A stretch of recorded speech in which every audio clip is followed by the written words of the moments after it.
ETV news కు స్వాగతం. ముఖ్యాంశాలు. హైదరాబాద్ లో హీరో నాగార్జునకు చెందిన ఎన్ కన్వెన్షన్ కూల్చివేత. చెరువు పరిధిలో కట్టారంటూ నిర్మాణాలను తొలగించిన హైడ్రా. ఎన్ కన్వెన్షన్ కూల్చివేతపై హైకోర్టులో నాగార్జున పిటిషన్. యథాతథ స్థితి కొనసాగించాలని ధర్మాసనం మధ్యంతర ఉత్తర్వులు. ఆర్టీసీ బస్సుల్లో ఉచిత ప్రయాణంపై చేసిన వ్యాఖ్యలకు కేటీఆర్ వివరణ. మహిళా కమిషన్ వద్ద కాంగ్రెస్ బీఆర్ఎస్ శ్రేణుల తోపులాట. విశాఖ మెట్టెక్ జోన్ మరో ఘనత. దేశంలో తొలిసారి మంకీపాక్స్ ను గుర్తించే ఆర్టీపీసీఆర్ కిట్ తయారీ ఆమోదించిన ఐసీఎంఆర్. వైసీపీ నాటి అక్రమాలపై ముమ్మర దర్యాప్తు. తిరుపతిలో టీడీఆర్ బాండ్లపై సిఐడి సోదాలు. ప్రకాశంలో మైనింగ్ అనుమతులపై ఏసీబీ తనిఖీలు. కేంద్ర ప్రభుత్వ ఉద్యోగుల పింఛన్పై కేబినెట్ కీలక నిర్ణయం. యూనిఫైడ్ పెన్షన్ పథకానికి ఆమోదం. 2025 ఏప్రిల్ 1 నుంచి అమలు. 2026 నాటికి నక్సలిజాన్ని పూర్తిగా నిర్మూలిస్తామన్న అమిత్ షా. గత 10 ఏళ్లలో మావోయిస్టు ఘటనలు 53% తగ్గినట్లు వెల్లడి. బంగ్లాదేశ్ ను అతలాకుతలం చేస్తున్న వరదలు. 30 మంది మృతి. నిరాశ్రయులైన 50 లక్షల మంది. విద్యుత్ సరఫరాకు అంతరాయం.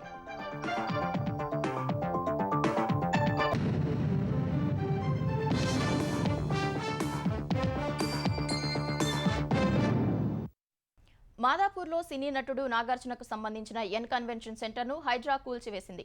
ఖానమేట్ గ్రామ పరిధిలోని తుమ్మిడికుంట చెరువు ఎఫ్టీఎల్ బఫర్ జోన్లో ఎన్ కన్వెన్షన్ను అనధికారికంగా నిర్మించారని నిర్ధారిస్తూ హైడ్రా ఆ నిర్మాణాలను నేలమట్టం చేసింది. అయితే ఎన్ కన్వెన్షన్ కూల్చివేత చట్టవిరుద్ధమంటూ నాగార్జున హైకోర్టును ఆశ్రయించగా యథాతథ స్థితి కొనసాగించాలని కోర్టు మధ్యంతర ఉత్తర్వులు జారీ చేసింది.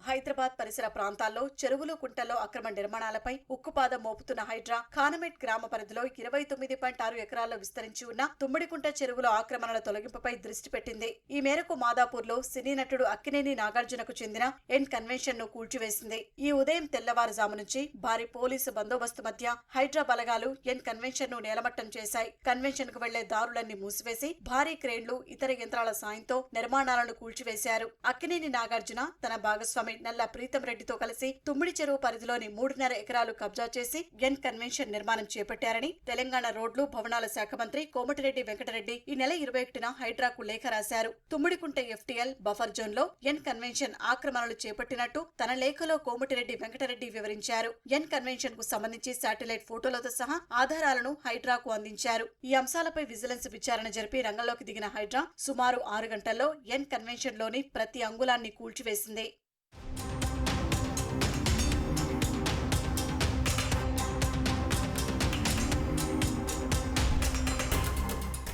ఓవైపు హైడ్రా సిబ్బంది ఎన్ కన్వెన్షన్ ను కూల్చివేస్తుండగానే కన్వెన్షన్ మేనేజర్ ప్రీతం రెడ్డి హైకోర్టులో హౌస్ మోషన్ పిటిషన్ వేశారు. ఈ పిటిషన్ పై జస్టిస్ టి వినోద్ కుమార్ విచారణ జరపగా పిటిషనర్ తరపున సీనియర్ న్యాయవాది పి శ్రీరామ్ ఎలాంటి నోటీసులు ఇవ్వకుండానే హైడ్రా కూల్చివేతలు చేపట్టిందని తెలిపారు.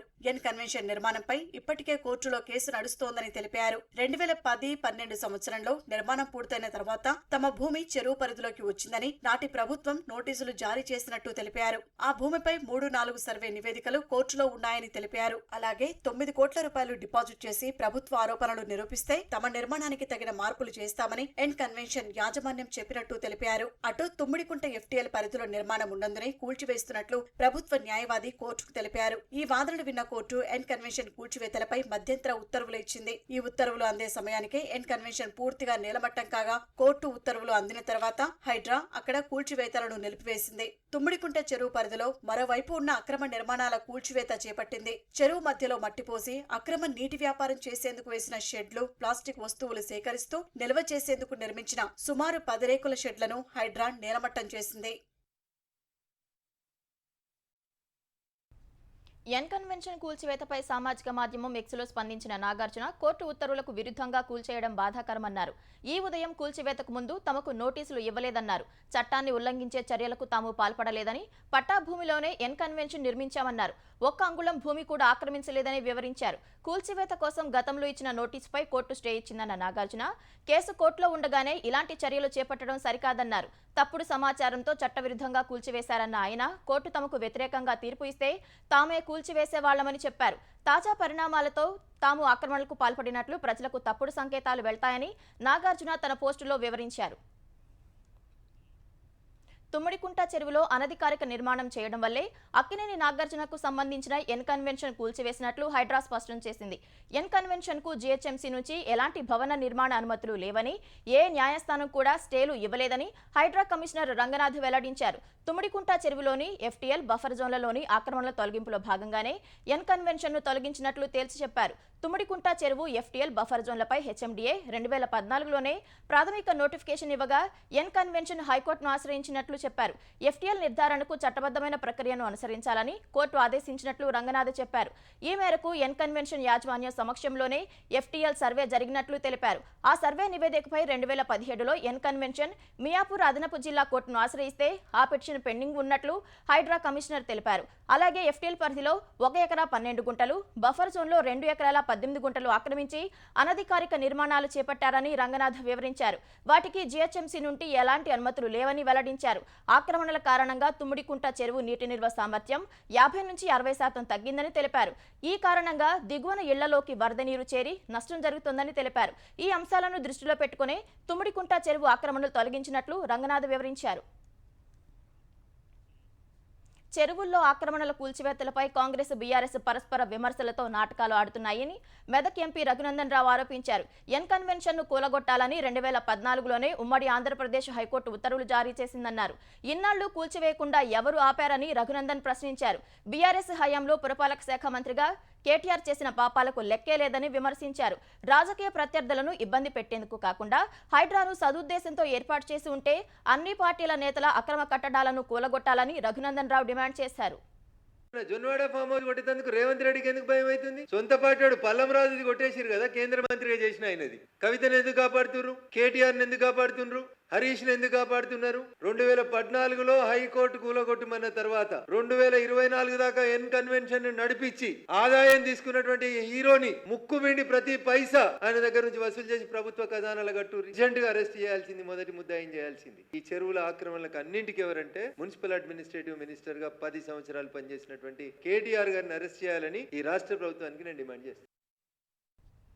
హైదరాబాద్లోని చెరువులను కాపాడటానికే హైడ్రా ఏర్పాటు చేశామని తెలంగాణ ఉప ముఖ్యమంత్రి భట్టి విక్రమార్క స్పష్టం చేశారు. చెరువులను ఆక్రమించి నిర్మాణాలు చేపట్టడం వల్ల భవిష్యత్తులో ఇబ్బందులు ఎదురవుతాయన్న భట్టి హైడ్రాను ప్రజలంతా ఆహ్వానిస్తున్నారని తెలిపారు. ప్రతి పనికి నోటీసులు ఇచ్చాక చర్యలు తీసుకుంటున్నారని వెల్లడించారు. నేరుగా చెరువులోనే కట్టిన నిర్మాణాలను కూల్చేస్తున్నారని పేర్కొన్నారు.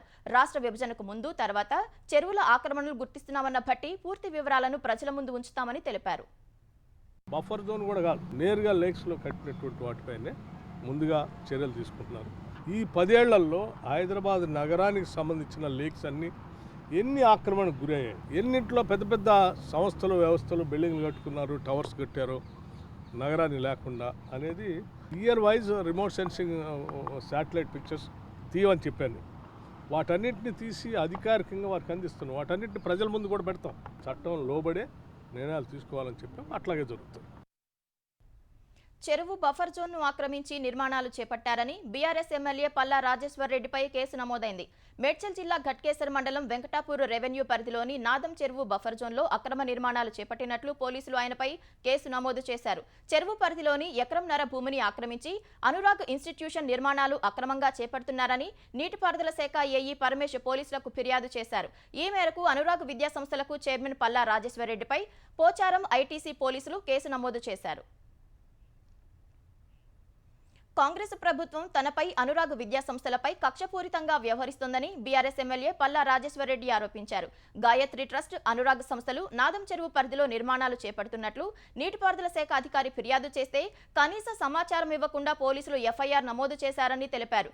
25 ఏళ్లలో ఎప్పుడూ అనుమతులు లేకుండా నిర్మించలేదన్న పల్లా తన విద్యా సంస్థలకు ఏఐసిటిఈ, జేఎన్టీయూ అనుమతులు ఉన్నాయని స్పష్టం చేశారు. ప్రభుత్వం కక్షపూరితంగా వ్యవహరించిన చట్ట పరిధిలో న్యాయం కోసం పోరాడుతానని రాజేశ్వరరెడ్డి తెలిపారు. తిరుపతి నగరపాలక సంస్థ పరిధిలో టీడీఆర్ బాండ్ల అవకతవకలపై సీఐడీ రంగంలోకి దిగింది. కార్పొరేషన్ కార్యాలయంలో సీఐడీ అధికారులు విచారణ జరుపుతున్నారు. పట్టణ ప్రణాళిక విభాగంలోని దస్త్రాలు పరిశీలిస్తున్నారు. టీడీఆర్ బాండ్ల అవకతవకలపై వివరాలు సేకరిస్తున్నారు. తిరుపతి మాస్టర్ ప్లాన్ ప్రణాళికల్లో భాగంగా 14 రహదారుల నిర్మాణానికి వైకాపా హయాంలో భూసేకరణ జరిపారు. దానికోసం 2.5 కోట్ల రూపాయల మేర టీడీఆర్ బాండ్లను అప్పట్లో అధికారులు జారీ చేశారు. టీడీఆర్ బాండ్ల జారీలో అక్రమాలు జరిగాయంటూ తెలుగుదేశం నేత రవి నాయుడు ఫిర్యాదు మేరకు ప్రభుత్వం విచారణ జరుపుతోంది. ప్రకాశం జిల్లా భూగర్భ గనుల శాఖ కార్యాలయంలో అవినీతి నిరోధక శాఖ అధికారులు తనిఖీలు చేశారు. మంగమూరు రోడ్డులోని గనుల శాఖ కార్యాలయంలో సోదాలు చేశారు. అజ్ఞాతంలో ఉన్న గనుల శాఖ పూర్వ డైరెక్టర్ వెంకటరెడ్డిపై అవినీతి ఆరోపణలకు సంబంధించి ఆరా తీసినట్లు తెలుస్తోంది. నెల్లూరు జిల్లా తరహాలో ప్రకాశం జిల్లాలో నిబంధనలకు విరుద్ధంగా క్వారీలకు అనుమతులు ఇచ్చారనే అనుమానంతో ఈ తనిఖీలు చేశారు. వైసీపీ హయాంలో జేపీ సంస్థ ఆధ్వర్యంలో సాగిన ఇసుక క్రయ విక్రయాల దస్త్రాలను పరిశీలించారు. విశాఖ మెట్టెక్ జోన్ మరో ఘనత సాధించింది. కరోనా సమయంలో ఆరోగ్య రంగానికి కావాల్సిన పలు దేశీయ ఉత్పత్తులు అందించిన మెట్టెక్ జోన్ ఇప్పుడు ప్రపంచానికి మరోమారు హెచ్చరికలు చేస్తున్న మంకీపాక్స్ నిర్ధారణ కోసం దేశీయంగా తయారైన తొలి మంకీపాక్స్ ఆర్టీపీసీఆర్ కిట్ను ఉత్పత్తి చేసింది. మెట్టెక్ జోన్ భాగస్వామి Transasia diagnostics private limited Erba MDx monkeypox కేకేఆర్టీ పాక్స్ పేరిట కిట్ రూపకల్పన చేసింది. ఈ కిట్కు ఐసీఎంఆర్, కేంద్ర ప్రభుత్వ central drugs standard control organisation నుంచి అత్యవసర అంగీకారం లభించింది. ప్రపంచ ఆరోగ్య ఆవిష్కరణలో భారత స్థానాన్ని ఈ ఆవిష్కరణ ప్రతిబింబిస్తుందని medtech zone CEO doctor Jitendra Sharma అన్నారు. ప్రభుత్వ ఆసుపత్రుల్లో అరగంటలోనే ఓపీ సేవలు అందేలా చూస్తామని ఆంధ్రప్రదేశ్ వైద్య ఆరోగ్య శాఖ మంత్రి సత్యకుమార్ చెప్పారు. 175 నియోజకవర్గాల్లో ప్రభుత్వ, ప్రైవేటు భాగస్వామ్యంతో అత్యాధునిక ఆసుపత్రులు నిర్మిస్తామని తెలిపారు. గుంటూరు జిల్లా వడ్లమూడిలోని డీవీసీ ఆసుపత్రి 6వ వార్షికోత్సవంలో పాల్గొన్న మంత్రి అందులో కొత్తగా ఏర్పాటు చేసిన కార్డియాక్ ఐసీయూను ప్రారంభించారు. ఇక రాబోయే రోజుల్లో 30 నిమిషాల్లోనే ఏ ప్రభుత్వ ఆసుపత్రికి పేషెంట్ పైన 30 నిమిషాల్లో ప్రభుత్వ సేవ ఉండాలి.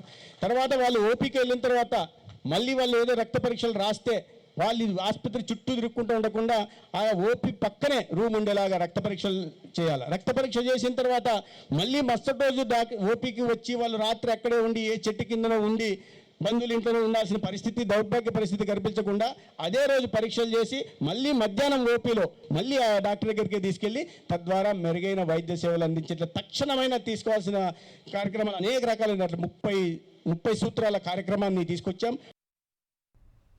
బాపట్ల కేంద్రీయ విద్యాలయంలో ఓ విద్యార్థిని పిల్ల చేష్ట 24 మంది సహచరులని అస్వస్థతకు గురిచేసింది. వెంటనే వారిని బాపట్ల ప్రభుత్వాసుపత్రికి తరలించి చికిత్స చేయించారు. పాఠశాలలో సైన్స్ టీచర్ క్లోరోఫిల్ ఆమ్లం, నిమ్మ ఉప్పుతో ప్రయోగాన్ని విద్యార్థుల ఎదుట ప్రదర్శించారు. ఆమె బయటకు వెళ్లగానే ఓ విద్యార్థిని ఇంటి నుంచి తీసుకువచ్చిన కాఫీ పొడితో పాటు ఉప్పు, శానిటైజర్, పంచదారను సైన్స్ టీచర్ తయారు చేసిన మిశ్రమానికి కలిపింది. ఈ కారణంగా విషవాయువులు వెలువడి 6-7 తరగతి గదులకు వ్యాపించగా 25 మంది విద్యార్థులు స్వల్ప అస్వస్థతకు గురయ్యారు. కొందరు స్పృహ తప్పారు. అప్రమత్తమైన ఉపాధ్యాయులు వారిని సూర్యలంక సైనిక ఆసుపత్రిలో ప్రాథమిక చికిత్స చేశారు. తర్వాత బాపట్ల ఆసుపత్రికి తరలించారు. సకాలంలో చికిత్స అందించగా 23 మంది విద్యార్థులు కోలుకున్నారు. ఒక విద్యార్థిని మాత్రం మెరుగైన వైద్యం కోసం గుంటూరు పంపించారు. మరో విద్యార్థినికి జ్వరం రావడంతో వైద్యుల పర్యవేక్షణలో ఉంచారు. బాపట్ల ఘటనపై ఆరా తీసిన ముఖ్యమంత్రి చంద్రబాబు పిల్లల ఆరోగ్య పరిస్థితిని తెలుసుకున్నారు. ఎవరికీ ప్రాణాపాయం లేదని అధికారులు సీఎంకు వివరించారు. ఆర్టీసీ బస్సుల్లో ప్రయాణించే మహిళలపై తాను యథాలాపంగా చేసిన వ్యాఖ్యల పట్ల ఇప్పటికే విచారం వ్యక్తం చేశానని భారాస కార్యనిర్వాహక అధ్యక్షుడు కేటీఆర్ తెలిపారు. ఈ మేరకు తెలంగాణ మహిళా కమిషన్కు వివరణ ఇచ్చినట్లు తెలిపారు. బీఆర్ఎస్ మహిళా ప్రతినిధులు, జీహెచ్ఎంసీ కార్పొరేటర్లతో కమిషన్కు వచ్చిన కేటీఆర్ తన వ్యాఖ్యలపై వివరణ ఇచ్చారు. కార్యాలయం లోపలికి వెళ్లేందుకు బీఆర్ఎస్ మహిళా నేతలకు అనుమతి ఇవ్వనందున అక్కడ కొద్దిసేపు ఉద్రిక్త వాతావరణం ఏర్పడింది. బస్సుల్లో కుట్లు, అల్లికలు వద్దు అనట్లేదని, అవసరమైతే బ్రేక్ డాన్సులు వేసుకున్న అభ్యంతరం లేదని కేటీఆర్ గతంలో చేసిన వ్యాఖ్యలపై మహిళా కమిషన్ నోటీసులు జారీ చేసింది. ఇప్పుడు ఆ నోటీసులకు కేటీఆర్ వివరణ ఇచ్చారు. ఆయన వివరణను పరిగణలోకి తీసుకున్న కమిషన్ భవిష్యత్తులో ఇలాంటి వ్యాఖ్యలు చేయవద్దని కేటీఆర్ కు సూచించింది.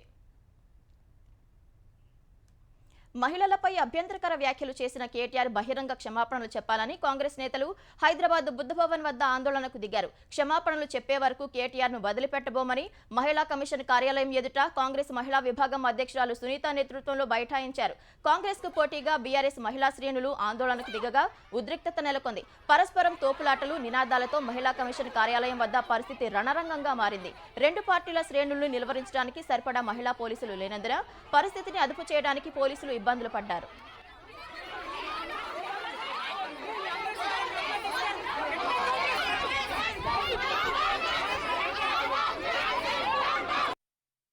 బహిరంగ క్షమాపణ చెప్పలేదు. ట్విట్టర్ కూట్లో చెప్పినాడు, మీడియాలో చెప్పినాడు. మీడియాలో కాదు, ఈరోజు మహిళా లోకాన్ని కించపరిచినాడు. కాబట్టి మేము అంటున్నాం బహిరంగ క్షమాపణ చెప్పాలి. బస్ ఎక్కి చెప్పమని అందరు చెల్లెళ్ళని, బ్రేక్ డాన్సులని ఎవరిని ఉద్దేశించి అన్నాడు.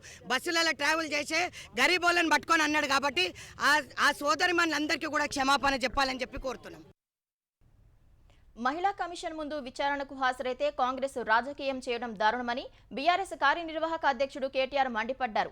మహిళలను గౌరవించాలని వ్యక్తిగత విచారణకు వస్తే కాంగ్రెస్ మహిళా నేతలు బీఆర్ఎస్ కార్యకర్తలపై దాడులు చేయడం ఏంటని ప్రశ్నించారు. ఈ విషయాన్ని మహిళా కమిషన్ సుమోటోగా తీసుకుని విచారణ జరిపించాలని కేటీఆర్ డిమాండ్ చేశారు. చట్టాన్ని గౌరవించే వ్యక్తులుగా, వ్యవస్థల్ని గౌరవించే వ్యక్తులుగా, రాజ్యాంగబద్ధమైన సంస్థల్ని గౌరవించే వ్యక్తులుగా ఇక్కడికి వచ్చి మహిళా కమిషన్ ముందు హాజరు కావాలని మేము వస్తే ఈ సంఘటనని రాజకీయం చేయాలని చెప్పి మహిళా కాంగ్రెస్ కార్యకర్తలు కొంతమంది వారి అధ్యక్షురాల నేతృత్వంలో ఇక్కడికి వచ్చి మా నాయకురాళ్ల మీద వారు చేసిన దాడి ఏదైతే ఉందో ఇది తీవ్రంగా ఖండిస్తా ఉన్నాం. ఇది పద్ధతి కాదు. ఎందుకంటే మేము వచ్చింది ఒక సదుద్దేశంతో మేము వస్తే ఈ రకంగా వ్యవహరించడం అనేది మంచిది కాదు. గుజరాత్ కేంద్రంగా సైబర్ మోసాలకు పాల్పడుతున్న నిందితులను హైదరాబాద్ సైబర్ క్రైమ్ పోలీసులు అరెస్టు చేశారు. ప్రత్యేక బృందాలుగా ఏర్పడి ప్రధానంగా ఇన్వెస్ట్మెంట్, ట్రేడింగ్, ఫెడెక్స్ మోసాలకు పాల్పడుతున్న 36 మంది నిందితులను అదుపులోకి తీసుకున్నారు. వారి నుంచి 4.5 కోట్లకు పైగా నగదును పోలీసులు స్వాధీనం చేసుకున్నారు.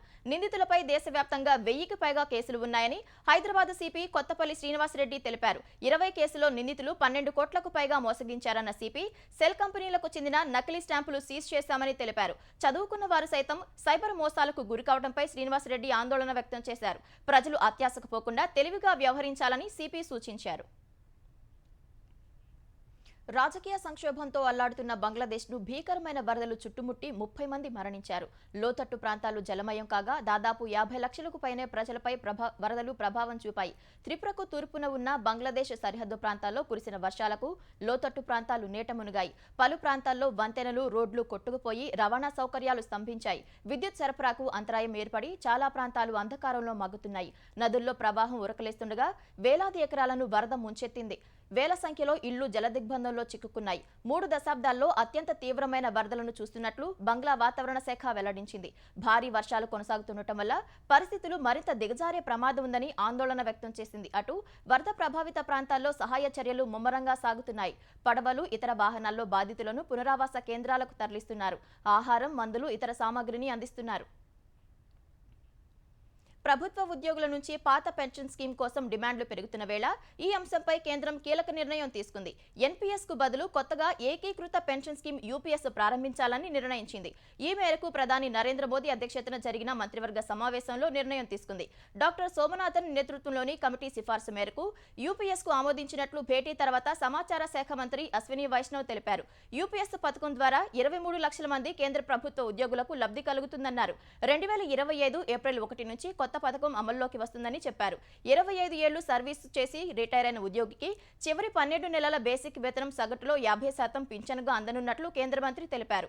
10 ఏళ్లు సర్వీసు పూర్తి చేసిన వారికి 10,000 రూపాయల పెన్షన్ వస్తుందన్నారు. సర్వీసులో ఉండగా మరణిస్తే వారి భార్యలకు 60% పెన్షన్ ఇస్తారని తెలిపారు. మరోవైపు బయో E3 విధానానికి ఆమోదం తెలిపిన కేబినెట్ 11, 12వ తరగతి విద్యార్థులకు ఇంటర్న్షిప్ విధానానికి అనుమతి ఇచ్చింది. 2026 మార్చి నాటికి నక్సలిజాన్ని నిర్మూలిస్తామని కేంద్ర హోంమంత్రి అమిత్ షా తెలిపారు. ఇందుకోసం బలమైన వ్యూహంతో ముందుకు వెళ్తున్నామని వెల్లడించారు. ఛత్తీస్గఢ్లోని రాయ్పూర్లో నక్సలిజం నిర్మూలనపై షా సమీక్ష నిర్వహించారు. ఈ భేటీకి మావోయిస్టు ప్రభావిత రాష్ట్రాలైన ఒడిశా, ఆంధ్రప్రదేశ్, తెలంగాణ, జార్ఖండ్, మధ్యప్రదేశ్, మహారాష్ట్ర, ఛత్తీస్గఢ్కు చెందిన ప్రధాన కార్యదర్శులు, డీజీపీలు హాజరయ్యారు. 2004 నుంచి 2014 మధ్య 10 ఏళ్లతో పోలిస్తే 2014 నుంచి 2024 మధ్య 10 ఏళ్లలో మావోయిస్టుల ఘటనలు 53% తగ్గాయని షా చెప్పారు. మావోయిస్టు ప్రభావిత ప్రాంతాల్లో భద్రతను పెంచడం సహా అభివృద్ధి కార్యకలాపాలను సమాంతరంగా చేపడతామని వెల్లడించారు. మావోయిస్టుల ఆర్థిక మూలాలను దెబ్బకొట్టడంలో భద్రతా బలగాలు, ఎన్ఐఏ, ఈడీల పాత్ర ఉందని వివరించారు. హింసను వీడి పోలీసుల ఎదుట లొంగిపోవాలని మావోయిస్టులను అమిత్ షా కోరారు. దేశంలో తొలిసారిగా పునర్వినియోగ హైబ్రిడ్ రాకెట్ ప్రయోగం జరిగింది. చెన్నై ఈసీఆర్లోని తిరువిడందై తీర గ్రామం నుంచి రూమి-1 అనే చిన్న రాకెట్ నింగిలోకి దూసుకెళ్లింది. స్పేస్ జోన్ ఇండియా సంస్థ తయారు చేసిన ఈ రాకెట్ శకలాలను సేకరించి తిరిగి వినియోగించుకోనున్నారు. దాదాపు 80 కిలోల బరువున్న ఈ రాకెట్ను హైడ్రాలిక్ మొబైల్ కంటైనర్ లాంచ్ పాడ్ నుంచి ప్రయోగించారు. ఇది కిలో కన్నా తక్కువ బరువున్న 3 క్యూబ్ ఉపగ్రహాలు, 50 పికో శాటిలైట్లను మోసుకొని ఉపకక్ష పథంలోకి దూసుకెళ్లింది. కంటైనర్ తరహా మొబైల్ లాంచ్ ప్యాడ్ నుంచి ప్రయోగించిన తర్వాత ఉపకక్షలోకి ఉపగ్రహాలు వెళ్లేలా రాకెట్ పైకెళ్లింది. అక్కడికి వెళ్లేలోపు శకలాలు తిరిగి భూమికి చేరేలా రాకెట్లోనే పారాచూట్లను ఉంచారు. నిర్ణీత దూరం వరకు వెళ్లాక శకలాలు కిందకు జారి భూమికి కొంత ఎత్తుకు చేరేసరికి పారాచూట్లు తెరుచుకుని సురక్షితంగా దిగుతాయి. సెన్సార్ల సాయంతో ఆ శకలాలను సేకరించి తిరిగి మరో రాకెట్ వినియోగానికి వాడతారు. నింగిలో కంపన స్థాయి, ఓజోన్ పొర పరిస్థితి, ఇతర పర్యావరణ పరిస్థితుల్ని పికో ఉపగ్రహాలు గుర్తించనున్నాయి. అసోం మైనర్ బాలికపై అత్యాచారం కేసులో ప్రధాన నిందితుడు మృతి చెందాడు. పోలీసుల అదుపులో నుంచి తప్పించుకున్న ప్రధాన నిందితుడు చెరువులోకి దూకి మరణించాడు. నాగౌ జిల్లాకు చెందిన ఓ మైనర్ బాలిక ట్యూషన్ నుంచి ఇంటికి తిరిగి వస్తుండగా దారిలో బైక్పై వచ్చిన 3 వ్యక్తులు ఆమెను అడ్డగించి సమీపంలోని చెరువు వద్దకు లాక్కెళ్లి అత్యాచారానికి పాల్పడి పారిపోయారు. ఈ కేసులో ప్రధాన నిందితుడిని పోలీసులు అరెస్టు చేశారు. దర్యాప్తులో భాగంగా ఈ తెల్లవారుజామున అతన్ని ఘటనా స్థలానికి తీసుకువెళ్లారు. దర్యాప్తు చేస్తుండగా నిందితుడు ప్రాణభయంతో తప్పించుకునే ప్రయత్నంలో భాగంగా చెరువులోకి దూకాడు. పోలీసులు అతన్ని బయటకు తీయడానికి ప్రయత్నించారు. 2 గంటల తర్వాత నిందితుడి మృతదేహాన్ని గుర్తించి బయటకు తీశారు. భారత స్టార్ ఓపెనర్ సీనియర్ ఆటగాడు శిఖర్ ధావన్ సంచలన నిర్ణయం తీసుకున్నాడు. క్రికెట్ కెరీర్కు ధావన్ రిటైర్మెంట్ ప్రకటించాడు. అంతర్జాతీయ ఫార్మాట్ సహా దేశవాళీ క్రికెట్కు గుడ్ బై చెబుతున్నట్లు సామాజిక మాధ్యమం ఎక్స్ ద్వారా వెల్లడించాడు. క్రికెట్లో తన అధ్యయనాన్ని ముగుస్తున్నట్లు ధావన్ పేర్కొన్నాడు. తనకు అండగా నిలిచిన కుటుంబానికి, తోటి ఆటగాళ్లు, అభిమానులకు ధావన్ కృతజ్ఞతలు తెలిపాడు. అంతర్జాతీయ కెరీర్లో ధావన్ 167 వన్డేలు, 34 టెస్టులు, 68 టీ20 మ్యాచ్లు ఆడాడు. 3 ఫార్మాట్లో కలిపి మొత్తం 24 శతకాలు సాధించాడు. వన్డేల్లో 6,793, టెస్టుల్లో 2,315 పరుగులు చేశారు. టీ20లో 1,759 పరుగులు చేశాడు. గాజాలో ఇజ్రాయెల్ దాడులకు నిరసనగా ఎర్ర సముద్రంలో హౌతీలు మరోసారి ఓ వాణిజ్య నౌకను ధ్వంసం చేశారు. గ్రీకు జెండాతో వెళ్తున్న చమురు నౌక సోయ్ యూనియన్ పై క్షిపణి దాడికి పాల్పడ్డారు.